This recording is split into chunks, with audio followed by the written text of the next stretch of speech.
Hey everyone, Ariel Adams here with aBlogtoWatch. Please subscribe to our videos on YouTube and like this video if you find it useful. This is a review of a watch I think is very cool. This is the Omega Seamaster Planet Ocean Deep Black GMT. GMT is not an official part of the name, but it does say GMT on the dial, and it is a GMT watch, and there will probably be future deep black watches. So I'm just going to add GMT to the name, whether or not it's before Deep Black or after Deep Black. It doesn't matter. Maybe I'll say it either way. But I'm just going to call this the Planet Ocean Deep Black GMT, and you'll have to know what I'm talking about. So Omega released this watch as sort of a mid-year release this year in 2016. And earlier in the year at Basel World, they introduced a new collection of Planet Ocean watches. And by new collection, I mean revisions as well as little overall improvements to the watches themselves. So if you have a Planet Ocean, you might want to consider upgrading, or if you don't have one, there are new reasons to like it. Some of the tweaks are small. For example, the fonts used for the Arabic numerals on the dial, and I believe that the bezel design is a little bit different. You can see a new caseback design here, which apparently made it easier to open and close. I love that there's a nice exposed movement there. Of course, the movement is brand new, and now not all, but most of the Planet Ocean watches are known as master chronometers, and we'll talk about what a master chronometer is later. But essentially, that means that you have the METIS certification, which is an extremely stringent certification done in-house at Omega, but using standards created by the Swiss government. Also, COSC chronometer certification. I guess I am talking about the movement right now. So, anyways, the movement is in-house made Omega caliber 8906. And it's a good-looking movement that sort of follows the design aesthetics we've been seeing for a while, ever since the original introduction of the 8000 collection. The 8906 is one of the latest versions of the 8000 series. The 9000 series would be the chronographs. The 8000 series is the various ones. There's a three-hand, there's a GMT, I believe there's a day-date, there's a few other ones like that. You have the extreme amount of magnetic resistance. So this began with the 15,000 Gauss, and so what Omega does is it uses certain parts in the movement, especially the sensitive parts, which simply aren't magnetic or not significantly magnetic, right? So this is extremely magnetic resistant without having a closed caseback. And most of the anti-magnetic watches out there achieve this feat by having what's called a soft iron core, so they protect the movement from magnetism. This is just simply a non-magnetic movement, so you can have an open caseback like this and it doesn't matter. More so, this is a diving watch, which is water resistant to 600 meters. Again, it's very uncommon to see a watch that goes that deep with a sapphire crystal exhibition caseback. So it's a good thing that you can see the movement.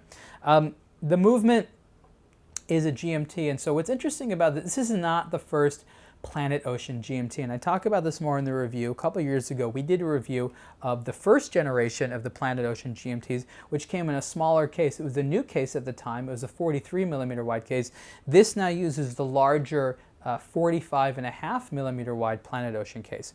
But let's just talk about Deep Black again. I know I'm jumping around topics. I'll go back to the movement in a second. But Deep Black is essentially Omega's name for the Planet Ocean versions of the Dark Side of the Moon. So if you recall, the Dark Side of the Moon was the Speedmaster that came in, the modern Speedmaster that came in a ceramic case. Now, Planet Ocean is available in a ceramic case for the Deep Black versions. And currently, those versions are all GMTs, even though there's a few different versions of those versions. So this is the matte version with the red accents.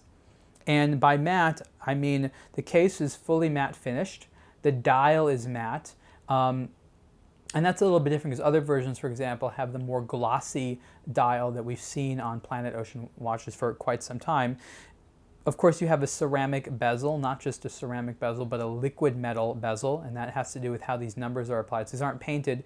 There's actually a groove cut in, which is filled in with metal, and that's a liquid metal process. This red right here is actually a vulcanized rubber. The reason it's not ceramic there is because you wouldn't be able to get the bright color, consistency, and stability. I spent a lot of time speaking with Omega about this bezel, concerned that over time would the rubber degrade or erode and things like that. And people who have rubber straps that have worn them for a while know that after a while rubber starts to break apart, especially cheap rubber, but most rubbers, if you wait long enough, they'll start to kind of go bad. And they said that they had stress tested and weather tested this bezel for a long time. And I tend to believe them because this rubber isn't moving. It's not like a strap which is bending. This is a rubber strap with sort of a textile element as well. The strap is actually amazing, by the way. But this one isn't moving and it's not experiencing wear. So I'm going to assume that this rubber is going to stay good for a good long time. Now, this is a GMT watch, but you see a traditional 60-minute rotating diver's bezel. And that's a good thing or a bad thing depending how you look at it. I like it. Now the other GMT, the 43mm wide Planet Ocean GMT, had a traditional 24-hour scale bezel. It's a bidirectional one. This one has a unidirectional rotating bezel, but you can see this inner red ring here. That's where the GMT scale is, and this red hand is the GMT hand. So as a GMT watch, this might not serve everyone's purposes because the GMT function is a little bit subdued. I'll call it on the back burner. It's there when you need it, but the watch really primarily focuses on the hour and minute hand, which I like. I'm not the type of person that needs a GMT complication all the time. But when I'm traveling, I like it, but I don't like to get confused. I don't look at the dial and say, is that the hour hand, or is that the GMT hand, or is that the minute hand, or is that the GMT hand? What Omega's done here really well, maybe even accidentally, is created a GMT hand that does not get in the way of the hour and minute hand at all. And I feel very comfortable reading it. Of course, you have a date window right there. Given how the movements operate here, I still don't think you can independently adjust the date, but you can quick adjust the hour hand, and that would be the way of adjusting the date. So it's not the fastest process in the world, but you get the job done. So that's the 8906 movement. Very capable movement, in-house made. It's accurate, it's reliable, it will ward off all magnetism. And magnetism is a big deal because if you've ever had a watch which has been magnetized, you know how much that can affect it. You have to take your watch in and either replace parts or get it demagnetized. Otherwise, it's just like not going to basically work, or it's going to be terribly off. And that's really the problem. Most people who have watches that have been magnetized, they don't stop. They just become really erratic or not at all accurate, and they go fast or slow, and that's what magnetizing a watch can do. And in today's world, that can happen a lot of things. It can happen in the airport. It doesn't just mean like you're working with MRI machines or CAT scan machines or whatever uses magnetism. It's a thick watch. It's just over 17 millimeters. I can't believe I haven't put it on yet. I like wearing this watch so much.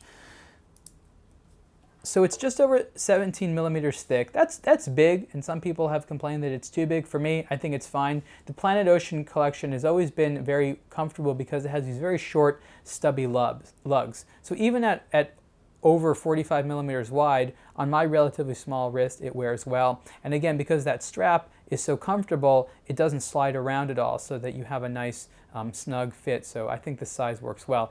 This is a manual helium release valve. Kind of like a signature that like most Seamaster watches need.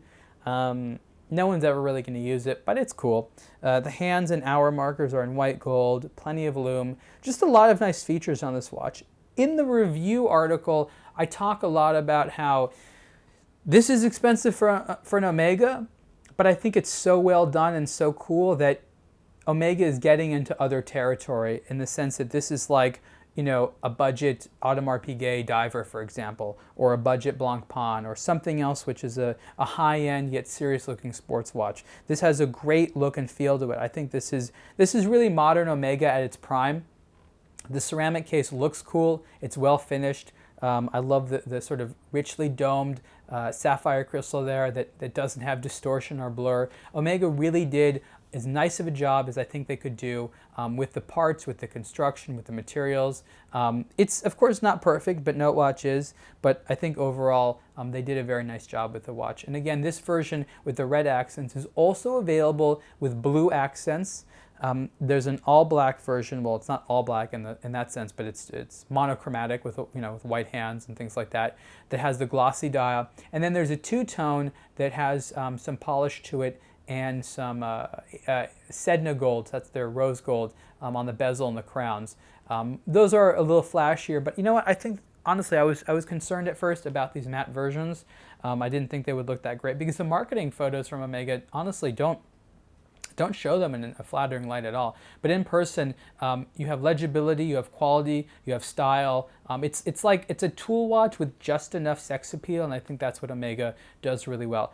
I don't have the price in US dollars right now, but the Omega Seamaster Planet Ocean Deep Black GMT cost 10,400. Didn't mean to shatter expectations there. 10,400 Swiss francs. In the review, we will of course put the USD number. Cool watch, expensive, and you can see the full review on aBlogtoWatch. Thanks.